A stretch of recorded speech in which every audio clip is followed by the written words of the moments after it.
नमस्कार, मी अनुजा. तुम्ही पाहत आहात मुंबई तकचा समजून घ्या आपला विशेष कार्यक्रम. आताच्या घडीला महाराष्ट्रामध्ये हा प्रश्न सपोज जर विचारण्यात आला की कुठला पक्ष हा सगळ्यात जास्त स्टेबल पाहायला मिळतोय, प्रत्येक जण आपापल्या पद्धतीने एक एक नाव घेऊ शकेल. पण सध्याच्या घडीचं चित्र जर आपण पाहिलं तर एकनाथ शिंदे यांची शिवसेना ही जास्त सध्याच्या घडीला सेफ आणि स्टेबल पोझिशन मध्ये पाहायला मिळते. आता असं आपण थेट का म्हणतोय तर याच्यासाठी काही कारणं ही लक्षात घ्यायला हवी. मधल्या काळामध्ये महाराष्ट्रात ज्या राजकीय घडामोडी घडलेल्या आहेत, मग त्याच्यामध्ये आमदारांची किंवा खासदारांची होणारी गळती असेल, तिकीट कापणं असेल, लोकसभेतली कामगिरी असेल, मराठा आरक्षणाचा मुद्दा असेल, असे विविध मुद्दे आहेत की ज्या धर्तीवर आपण प्रत्येक पक्षाचं अॅनालिसिस हे करू शकतो. त्याच निमित्ताने आज खरं तर एकनाथ शिंदे यांच्या शिवसेनेच्या पक्षाचं हे अॅनालिसिस करणं गरजेचं आहे. कारण नुकतंच एकनाथ शिंदे यांनी मुख्यमंत्री या नात्याने काही महामंडळांची वाटप सुद्धा झालेली आहेत आणि त्याच्यामध्ये शिंदेच्या शिवसेनेतल्या 2 नेत्यांना राज्यमंत्री पदाचा दर्जा मिळेल अशा पद्धतीचं हे महामंडळाचं वाटप झालेलं आहे. जर मी हे मगाशी जसं म्हटलेलं आहे की का आत्ताच्या घडीला महाराष्ट्रामध्ये सगळ्यात स्टेबल किंवा एक सेफ झोन मधला पक्ष हा शिवसेना पाहायला मिळते, तर त्याच्यामागे आमदार खासदारांच्या गळतीचा मुद्दा असेल, लोकसभेतली कामगिरी असेल, येणाऱ्या विधानसभा निवडणुकांमधली बार्गेनिंग पॉवर असेल, नेत्यांसोबत 1-on-1 कॉन्टॅक्ट असेल, या सगळ्या ठिकाणी एकनाथ शिंदे यांची शिवसेना ही कुठेतरी वरचढ पाहायला मिळते. आजच्या या आपल्या व्हिडिओमधनं आपण हेच समजून घेणार आहोत की एकनाथ शिंदे यांच्या शिवसेनेमधनं कुठलीही गळती ही का होताना आपल्याला पाहायला मिळत नाहीये. महायुतीमध्ये एकनाथ शिंदे यांचं स्थान हे दिवसेंदिवस वरचढ होत चाललेलं आहे का, या सगळ्या प्रश्नांची उत्तरं आपण पुढच्या काही मिनिटांमध्ये समजून घेऊया.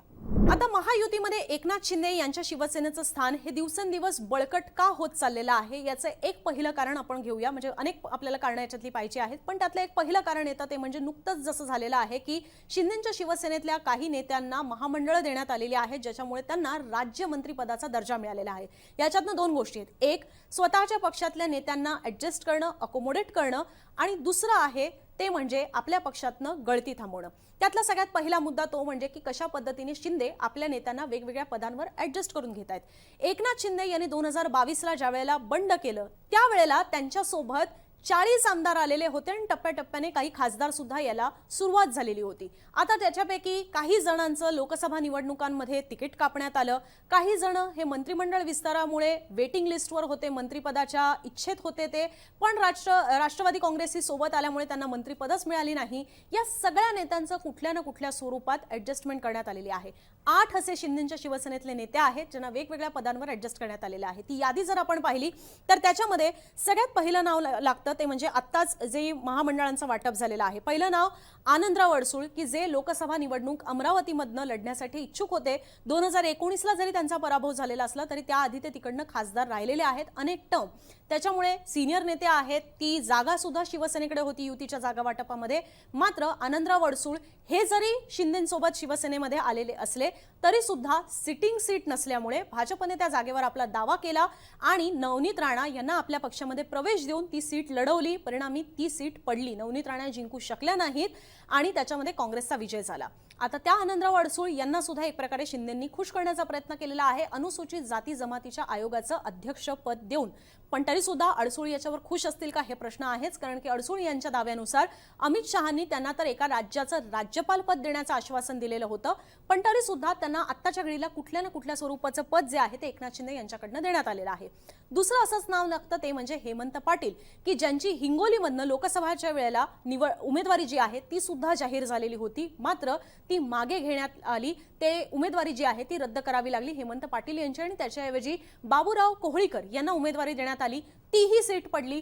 पण त्याच्यामध्ये सुद्धा हेमंत पाटील यांना आता हळद संशोधन आणि प्रशिक्षण केंद्राचं अध्यक्षपद देण्यात आलेलं आहे. हेमंत पाटील यांनी तर उघडपणे सांगितलेलं आहे की हे ठीक आहे, पण आपलं राजकीय पुनर्वसन हे अजूनही बाकी आहे. मात्र तरी सुद्धा त्यांना राज्यमंत्रीपद मिळेल, असा दर्जा मिळेल असं एक पद देण्यात आलेलं आहे. तिसरं नाव लागतं ते म्हणजे संजय शिरसाट.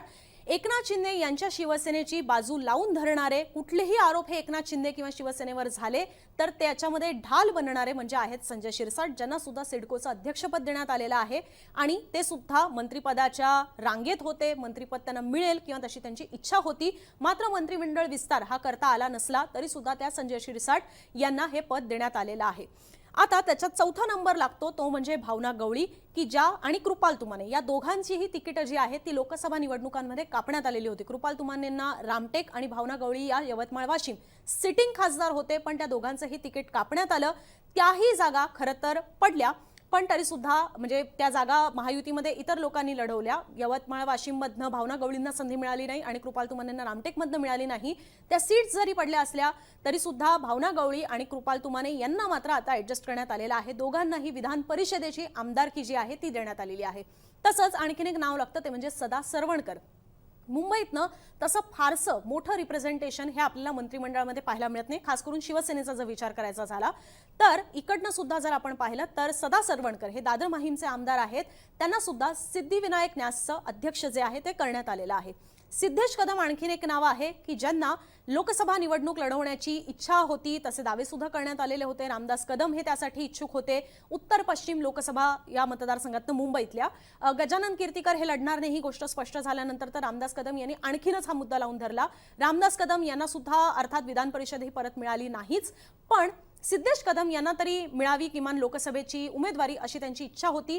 तीही जरी देण्यात आलेली नसली तरी सुद्धा सिद्धेश कदम यांना महाराष्ट्र प्रदूषण नियंत्रण बोर्ड जो आहे त्याचं अध्यक्ष करण्यात आलं. सो असे हे एकूण 8 नेते आहेत की ज्यांना एकनाथ शिंदे यांनी ऍडजस्ट केलेलं आहे. एक नाव त्याच्यामध्ये आणखीन आहे ते म्हणजे प्रतापराव पाटील की ज्यांना ऍडजस्ट करण्यात आलेलं नसलं तरी सुद्धा त्यांना एक पद देण्यात आलेलं आहे, ते म्हणजे केंद्रीय राज्यमंत्रीपद. प्रतापराव जाधव हे सुद्धा तसे शिंदेच्या शिवसेनेचे एक अनुभवी नेते, वरिष्ठ खासदार. त्यांना सुद्धा म्हणजे ज्या वेळेला केंद्रीय मंत्रिमंडळामध्ये शिवसेनेला स्थान असेल त्याच्यामध्ये शिंदेच्या शिवसेनेकडनं प्रतापराव जाधव यांचं नाव पुढे करण्यात आलेलं होतं. सो असे 8 नेते आहेत ज्यांना शिंदेकडनं ऍडजस्ट करण्यात आलेलं आहे कुठल्या ना कुठल्या स्वरूपात. आता यालाच कनेक्टिंग मुद्दा होता दुसरा, तो म्हणजे गळती थांबवण्याचा. एकीकडे भाजपा आहे, दुसरीकडे अजित पवारांची राष्ट्रवादी काँग्रेस आहे. दोघांकडनं सुद्धा आपल्याला नेत्यांची गळती होताना पाहायला मिळते. मात्र तशी परिस्थिती ही एकनाथ शिंदे यांच्या शिवसेनेची नाहीये. त्याच्या मागे हेच पहिलं कारण ठरतं की एकनाथ शिंदे यांच्यासोबत तुम्ही गेलात तर तुम्ही कुठल्या ना कुठल्या पद्धतीने ऍडजस्ट होताय, अकोमोडेट होताय, हा मेसेज शिंदेंनी देणं.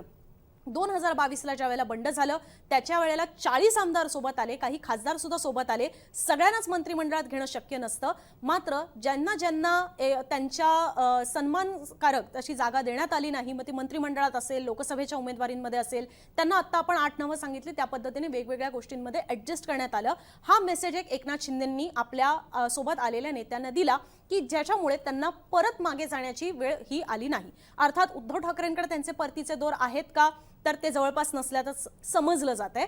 पण तरी सुद्धा इतर पक्षांचा पर्याय हा उपलब्ध राहतो. पण आपण जसं पाहिलेलं आहे की एकीकडे भाजप आहे की जिकडनं समरजित घाटगे यांनी भाजपची साथ सोडून ते शरद पवारांसोबत गेले. धैर्यशील मोहिते पाटील असतील ते भाजपची साथ सोडून शरद पवारांसोबत गेले. इतरही नेते हर्षवर्धन पाटलांसारखे नेते हे उंबरठ्यावर असल्याचं म्हटलं जात आहे. उमेदवाऱ्या जाहीर होतील त्याच्या दृष्टीने कदाचित आणखीनही गळती होऊ शकते.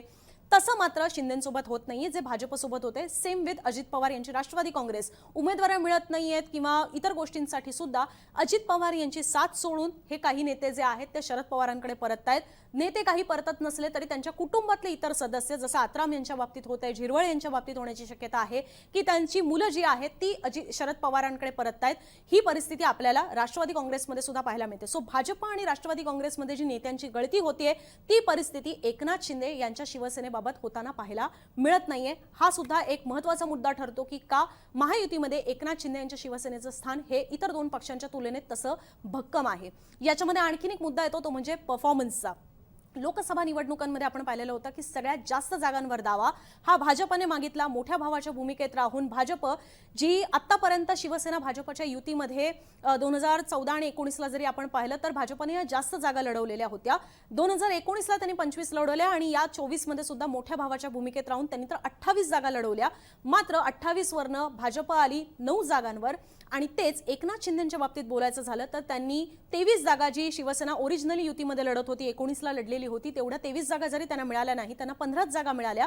पण 15 मधनं सुद्धा त्यांनी 7 जागा ज्या आहेत त्या जिंकलेल्या आहेत. स्ट्राईक रेट लक्षात घेतला तर भाजपचा 28 वरनं 9 हा स्ट्राईक रेटच्या तुलनेमध्ये एकनाथ शिंदे यांच्या 15 वरनं ज्या 7 जागा जिंकलेल्या आहेत हा स्ट्राईक रेट मोठा ठरतो. आणि म्हणूनच आपल्याला पाहायला मिळते की आता झालेल्या अनौपचारिक गप्पांमधनं सुद्धा असा सूर आलेला आहे की येणाऱ्या विधानसभा निवडणुकांमध्ये सुद्धा लोकसभेचा स्ट्राईक रेट लक्षात घेता त्या पद्धतीने जागा वाटप व्हावं. त्यामुळे आणि अर्थात याच्यामध्ये तर अजित पवार यांच्या राष्ट्रवादी काँग्रेसची तुलनाही होऊ शकत नाही कारण त्यांची अवघी एकच जागा निवडून आलेली आहे. सो महायुतीमध्ये लोकसभा निवडणुकांच्या आपण जर परफॉर्मन्स पाहिला तर एकनाथ शिंदे यांची कामगिरी ही इतर 2 पक्षांच्या तुलनेत थोडी सरस असलेली आपल्याला पाहायला मिळते. केवळ याच मुद्द्यावर नाही तर ज्या ठिकाणी एकनाथ शिंदे यांची शिवसेना विरुद्ध उद्धव ठाकरे यांची शिवसेना हा सामना झालेला आहे।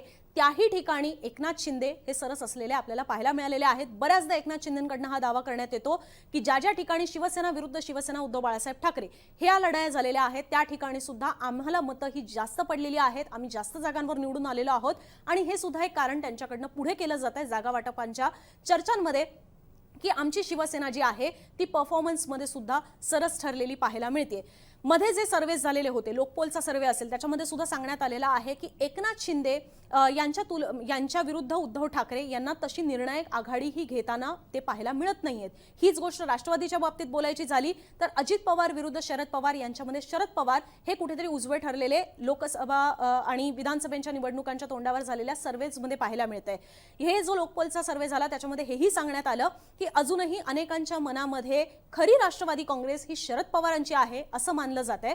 त्यामुळे राष्ट्रवादी आणि शिवसेना या दोन पक्षांमध्ये फूट पडल्यानंतर महायुतीमध्ये अजित पवार यांना मात्र फायदा होत नाहीये, कारण की सर्वे जसं सांगतात की अनेकांच्या मनामध्ये खरी राष्ट्रवादी ही शरद पवार आहेत। पण हे ज्यावेळेला शिवसेनेचा विचार येतो त्यावेळेला ज्यावेळेला समोरासमोर टक्कर झालेली आहे त्याच्यामध्ये एकनाथ शिंदेंच्या शिवसेनेने सुद्धा चांगली लढत दिलेली आहे आणि तसंच शिंदेंच्या विरोधामध्ये उद्धव ठाकरे यांना चांगली आघाडी घेता येत नाहीये असं सुद्धा हा सर्वे लोकपोलचा जो आहे तो सांगतोय। त्यामुळे या सगळ्या बाबतीमध्ये एकनाथ शिंदे हे कुठेतरी वरचढ असलेले पाहायला मिळतात। या पलीकडे जाऊन सुद्धा आणखीन एक कारण आहे ते म्हणजे मराठा आंदोलनाचं। मराठा आरक्षणाचा प्रश्न तापलेला आहे, मराठा समाज जो आहे तो सुद्धा आक्रमक झालेला आहे। या सगळ्यामध्ये एकनाथ शिंदे सुद्धा मराठा फेस आहेत, अजित पवार सुद्धा मराठा फेस आहेत, पण अजित पवारांच्या राष्ट्रवादी काँग्रेसमधूनच येतात छगन भुजबळ की जे ओबीसी लीडर आहेत आणि त्यांनी जरांगेंसोबत पंगा सुद्धा घेतलेला आहे। त्यामुळे महायुतीमध्ये सुद्धा जर आपण पाहिलं ते एकीकडे आहेत एकनाथ शिंदे, दुसरीकडे भाजपमधून देवेंद्र फडणवीस आणि तिसरीकडनं अजित पवार यांची राष्ट्रवादी काँग्रेस। छगन भुजबळांमुळे अजित पवार यांच्या राष्ट्रवादी काँग्रेसकडे मराठा समाज हा कितपत जाईल याच्याबद्दल साशंकता आहे। अजित पवार हे सुद्धा तसं या विषयावर फारसं बोलत नाहीयेत। दुसरीकडे देवेंद्र फडणवीस आहेत की जे सुद्धा मनोज जरांगे पाटील यांच्या टार्गेटवर सातत्याने आलेले आहेत आणि ज्याच्यामुळे मराठा समाज हा भाजपच्या विरोधात जाईल असं सुद्धा म्हटलं जातंय। मग राहता राहिले एकनाथ शिंदे की जे कायम जरांगे पाटील यांचं उपोषण सोडवायला सुद्धा गेलेले आहेत। जरांगे पाटील सुद्धा सुरुवातीलाच म्हणालेले होते की मराठा आरक्षण कोणी देऊ शकत असेल तर ते आहेत एकनाथ शिंदे। त्यामुळे मराठा समाजामध्ये एकनाथ शिंदे यांच्या विरोधामध्ये तेवढा तीव्र राग जो आहे तो आपल्याला पाहायला मिळत नाहीये। या सगळ्या गोष्टी सुद्धा लक्षात घेतल्या तर त्याच्यामध्ये मराठवाड्यासारख्या पट्ट्यामध्ये सुद्धा एकनाथ शिंदे हे जास्त जागांवर दावा करतील का हे सुद्धा बघायला हवं। पण मराठा आरक्षणाचा मुद्दा जो तापलेला आहे त्याच्यामध्ये सुद्धा मग एकनाथ शिंदे हे कुठेतरी आपल्याला वरचढ ठरलेले पाहायला मिळतात। सो हे असे असंख्य मुद्दे आहेत की ज्याच्यामुळे आज एकनाथ शिंदे यांची शिवसेना जी आहे ती महाराष्ट्राच्या इतर राजकीय पक्षांमध्ये थोडी सेफ आणि स्टेबल पोझिशनमध्ये आपल्याला पाहायला मिळते। अर्थात येणाऱ्या विधानसभा निवडणुकांमध्ये सुद्धा अजूनही 1.5 ते 2 महिन्यांचा कालावधी आहे, त्यामुळे मध्ये काही वेगळ्या घडामोडी घडतात का, याच्यामधनं कुठले वेगळे पक्ष जे आहेत ते कमबॅक करू शकतात का हे सुद्धा आपल्याला बघायला हवं। तुमची यावरची जी मतं आहे ते तुम्ही कमेंट बॉक्समध्ये जरूर मांडा। तुमच्या दृष्टीने कुठला पक्ष हा आज महाराष्ट्रामध्ये सगळ्यात जास्त स्ट्रॉंग पाहायला मिळतोय, तुमची मतं ही तुम्ही मांडत राहा आणि असेच माहितीपूर्ण व्हिडिओ पाहण्यासाठी मुंबई तकचं YouTube चॅनल सबस्क्राइब करायला विसरू नका आणि मुंबईतक.in आमची वेबसाईट आहे त्यालाही भेट देऊ शकता।